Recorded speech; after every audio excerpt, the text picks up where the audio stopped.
Благодарам. Една од 4 области како приоритетни поглавја посочени од Европската Унија беше на прво место корупцијата, борбата со корупцијата, криминалот, реформи во јавната администрација и како тргна оваа власт со план 369, 18, 24, 36 и така натаму, со носење на вистина на низа стратегии во многу области, не само во криминалот и борбата со корупцијата. Стратегии носиме во ова собрание, ама не гледаме дека нема ефект од тие стратегии затоа што на секоја област како држава тонеме. И ќе почнам со ред.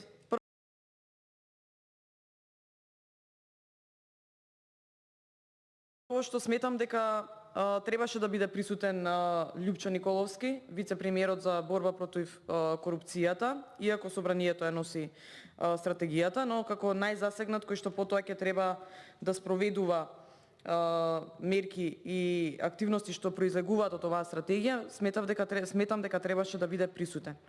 Самиот факт дека според степенот на корупција сме на 111-тото место кажува колку имаме постигнато со борбата против криминалот и корупцијата, и во вашата стратегија како главни цели сте ги навеле 12 цели што се наведени, и тоа зголемување на нивото на политичка одговорност, демонстрирана воја за борба против корупцијата, по 2 совесно управување со политичкото влијание во јавниот сектор и спречување на политичкото влијание во работата на независните тела и во постапки регулирани со закон, јакнење на интегритет и отчетност во јавниот сектор и низа цели кои што се наведени. Нешто што ми влезе во очи, да речам, ми го привлече вниманието, зајакнување на капацитетите и на посветеноста на органите за спроведување на закон, на обвинителството и судството во откривањето и санкционирањето на корупцијата, како и јакнење на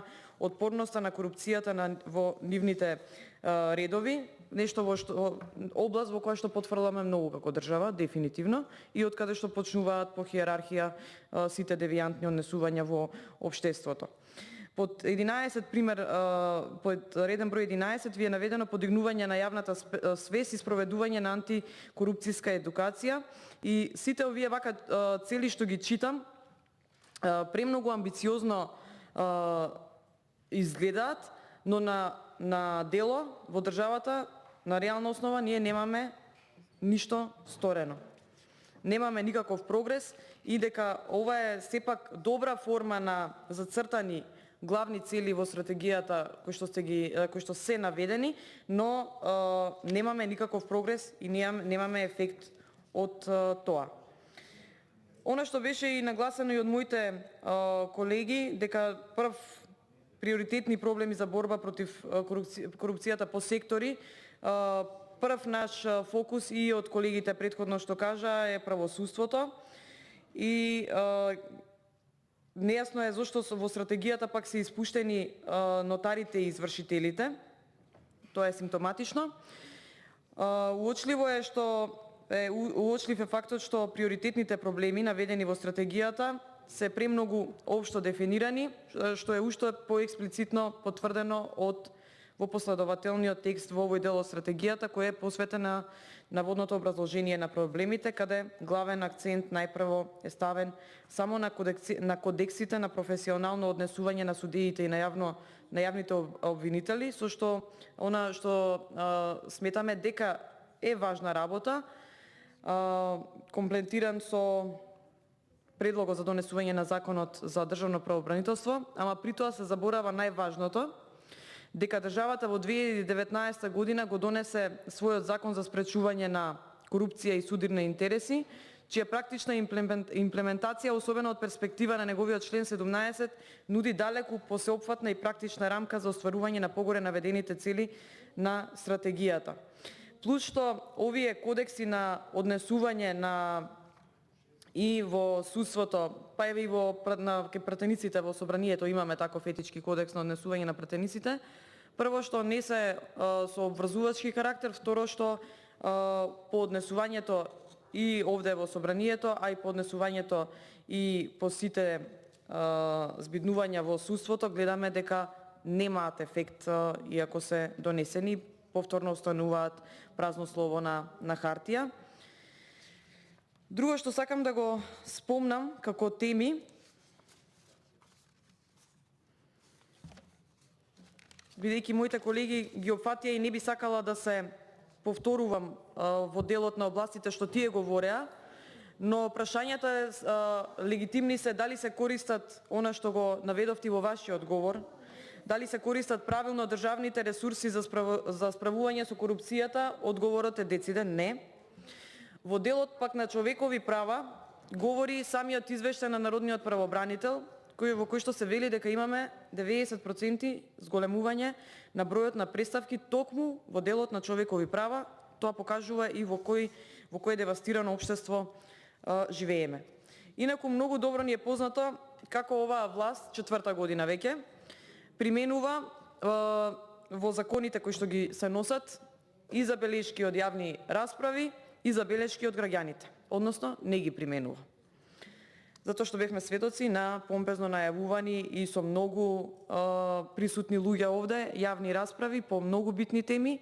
Тоа останува пак слово на хартија, затоа што во самите законски решенија не се применуваат тие забелешки, плюс што најтазе е примерот со носење на законот за дискриминација, каде невладините има конкретна забелешка, која што прво владата не го прифати нивниот амандман, потоа собранието требаше да исправи таа грешка, на крајот се одби амандманот на амандманската расправа. Значи, зборувам со аргументи и со факти.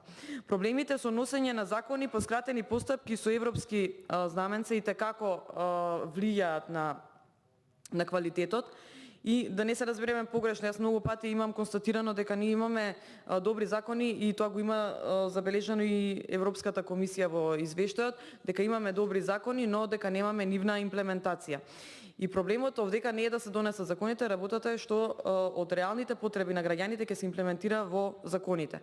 За жал, ние бевме сведоци на Комисијата за европски прашања, каде што сум јас член, каде што се носеа закони кои што и не беа усогласувани со европските регулативи. И на тој начин ние не можеме само прво се намалува веродостојноста на самата Европска унија и на некој начин, не на некој начин, се злоупотребува. Баш на онака европско знаме, ја велам дека се искина од злоупотреба, брутално се употребува, затоа што под плаштот на европско знаменце се протуркуваат промени на закони кои што само одговараат на оваа власт, кои што не одговараат, ајде на нас како опозиција, не одговараат на граѓаните. И ние укажуваме на тоа, ама од другата страна ние немаме ниту слух, ниту интерес да се промени тоа. И така си ја тераат, да не речам народно, на ѓон работава. Она што се спомна и во вашиот говор беше дека агенциите за привремени вработувања се злоупотребуваат во овој период за партиски вработувања и вработување по партиски списоци, и тоа е апсолутно точно. Значи нема општина во која што не сум пошла каде што не кажуваат мештаните дека се вработува на ангро. Во пресред на локалниве избори да се искористат сите можни ресурси, да се злоупотребат, иако пред избори се велеше, се повикуваше дека јавната администрација ќе се реформира, дека е пренатрупана, ама сега не е битно дали е пренатрупана. Сега е битно да се освојат гласови за следните локални избори. Затоа ќе донатрупаме, ќе уништиме, ќе убиеме, наместо да се разговара конкретно за проблемите, ресурси кај што немаат. Пример, имаме општини каде што еден човек, една жена, пример, обавува од 3 области, пример, работа со предмети, работа со странки и нема ресурси, буквално немаат ни компјутер, ни доволен простор, канцелари. Наместо за тоа да се приоритетно да се определи оваа власт, се определи за донатрупување и доуништување на администрацијата. Еден дел, баш првата страна од стратегијата вели вака: во делот на јавни набавки, под точка 1 во табелата читам: зголемување на институционалниот интегритет и како индикатор за исполнување е, велите, воведена се вели, извинете што ви велам, велите, воведена изјава за доверливост. Воведена изјава за доверливост, пак празно слово на хартија. Според мене, што повлекува ова правно дејство? Има или нема? Еве, ја не сум правник, можеби можете да ми го објасните. Плюс што претходно за овие забелешки за борбата со криминалот не се само наши корупцијата, не се само наши констатации, туку и во извештаите на релевантни институции кажуваат дека пример еве Греко констатира дека Република Македонија не направила суштински прогрес во имплементирањето на препораките на Греко за спречување на корупција помеѓу парламентарците, судиите и јавните обвинители. Понатаму во делот на политички систем суштински треба да се обезбеди всушност рационално користење на инструментот за носење на закони, она што го претходно го кажав. Не може да се постигне рационализација во носењето затоа што оваа власт се води не од приоритетот и барањата на граѓаните, на вработените во јавната администрација и така натаму, туку се води само од мотивот корист или добивка. Кај има корист или добивка, такви закони ќе донесе и да стигне до придобивката. Сметам дека требаше прво да имаме извештај за борбата со корупција, како што ги спомнав, па потоа да работиме стратегијава, затоа што од извештајот ќе произлезат конкретни мерки и постапки и активности во стратегијата. Во делот на правосудството, поконкретно би сакала да наведам и од препораките на Греко, дека само 6 од 19 препораки се имплементирани на задоволително ниво. Од преостанатите препораки 8 се делумно имплементирани, 5 не се имплементирани. Во однос на членовите на парламентот, ниту едно од препорачаните подобрувања не беа спроведени, дури и делумно, со исклучок на она што се однесува на изработка на кодекс, како што ви кажав, дека го имаме кодексот, но нема никаков ефект. Што се однесува до судиите и обвинителите, извештајот открива дека земјата направила одреден ограничен напредок, укажувајќи на усвојувањата на измените и дополнувањата на Законот за судскиот совет во декември 2017 и мај 2018. Греко исто така забележува дека се создаваат нови советодавни и надзорни тела за судиите и обвинителите за поддршка на имплементацијата на нивните советодавни соодветни правила за однесување во секојдневната пракса, но ќе треба да ги процени овие подобрувања кога ќе станат достапни по конкретни информации. И кога станува збор за системот на декларација на имотот и интересот, групата на Советот на Европа жали што не се случил некој значаен развој за зајакнување на контролната функција и за поддршка на порамномерен и политички пристап без мешање на Државната комисија за спречување за корупција и понатаму Државната комисија за спречување корупција неодамна беше вовлечена во сериозни контроверзии што резултираше со мнозинство од незините членови да се дадат оставка поради наводите за лошо управување со имотот. И на крајот Греко заклучува дека сегашното многу ниско ниво на усогласеност со препораките е глобално незадоволително и бара од шефот на делегацијата на Република Македонија да обезбеди извештај за напредокот на земјата во спроведување на препораките, што е можно поскоро, но најдоцна до 30 јуни во 2019. Сметам повторно ќе се повикам и за тогаш и за сега дека требало да имаме прво извештај за она што е сработено. Моите колеги веќе го спомна во делот на јавни набавки и јас имам неколку пати кажано од собраниската говорница дека се укина само што дојде на власт како една од најголемите реформи на ова мнозинство беше да се укине Советот за јавни набавки, кој тогаш велеа дека не го оправдувал своето постоење.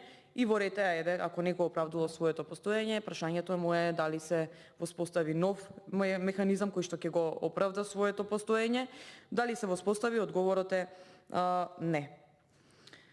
Пред некој ден ние го гледавме овдека во собранието финансискиот извештај за 2019 година, нема да го образлагам затоа што таа точка веќе помина комисија на седница ќе работиме. За 2019 година, кога ја велам дека е година на скандали и на најмногу корупција, подкуп, тогаш беа оние случаеви со Фондот за технолошки иновации, каде што се распределуваа пари по партиски војници, по партиски списоци. Понатаму се појави случајот со рекет, со мебелот на Катица Јанева. Патам да ве запрашам вас мнозинство, каде ви е Катица Јанева, знаете сега вие?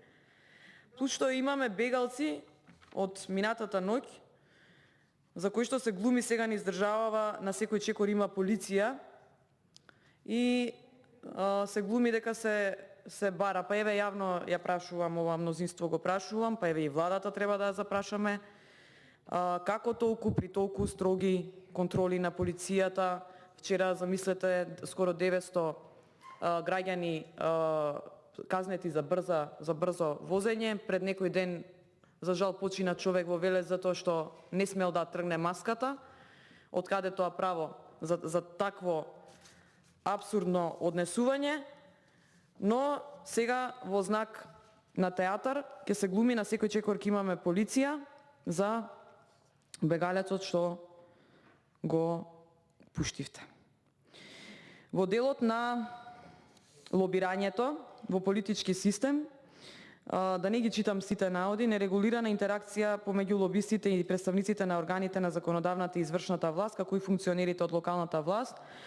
Прво што представувањето на лобирањето како еден од приоритетите на политичкиот систем на Република Македонија е бесмислено, затоа што лобирањето ниту било, ниту ќе биде приоритет во политичкиот систем, туку со сегашниот закон за лобирање што е во собраниска процедура само ќе се отворат многу прашања, недоследности и проблеми, и како може Државната комисија за спречување корупција да го наведе лобирањето како приоритет, а новиот закон за лобирање прво се уште не е донесен.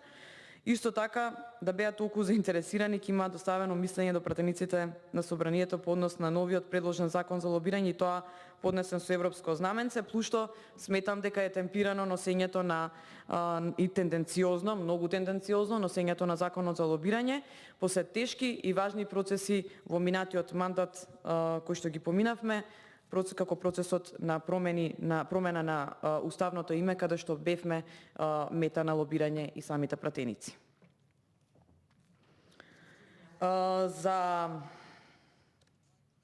Имавте прашање, колешки? Очекувам реплика, па ќе си одговориме. Во делот на точно се донесе закон за прекршоци и се усогласуваат сега сите закони со тоа, но многу повеќе загрижува прво што сметам дека во некои области, да, го гласавме ние во рете сето тоа, но сметам дека во некои области навистина треба да се размисли дека со намалување на глобите и на за прекршоците дека се иницира или се мотивира девијантно однесување,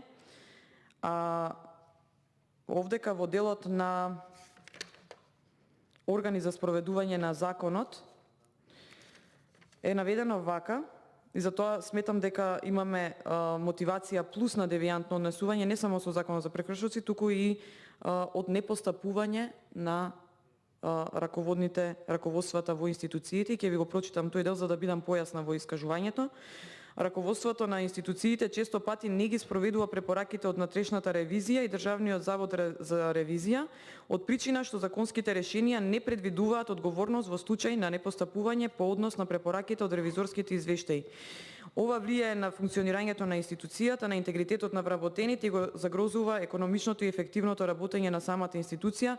Потребно е да се воспостави ефикасен систем на спроведување на препораките, но и систем на одговорност, и како што кажав, со вакво непостапување или непреземање на санкции дека се мотивира девијантно однесување. Во делот на здравство, оваа констатација се согласувам дека е 100% точна. Не постојат ефективни критериуми за утврдување на договорните надоместоци, лимити, буџети за здравствените установи, било дали се јавни или приватни, и за цените на здравствените услуги и лековите, ниту пак критериуми за транспарентно утврдување и распределба на буџетот наменет за здравствените установи, нови технологии и лекови, методи за здравствени услуги. Јасно е дека овој проблем со наплатување на здравствените услуги, посебно на жени во бременоста, и цените се разликуваат од до установа во која што се прегледуваат. Ова е многу долгогодишен проблем во општеството. Сметам дека ако сакаме да ги заштитиме трудниците и било кој што е засегнат со своето здравје, сметам дека треба да имаме како поголем интерес, затоа што видовме дека оваа влада навистина нема интерес и желба да се среди овој дел. И јас не би сакала да должам, што веќе сме повеќе од 2 сати во салата и веќе сме изложени и загрозени за своето здравје, пошто сметам дека треба да оставам простор и за другите колеги да се изјаснат. Благодарам.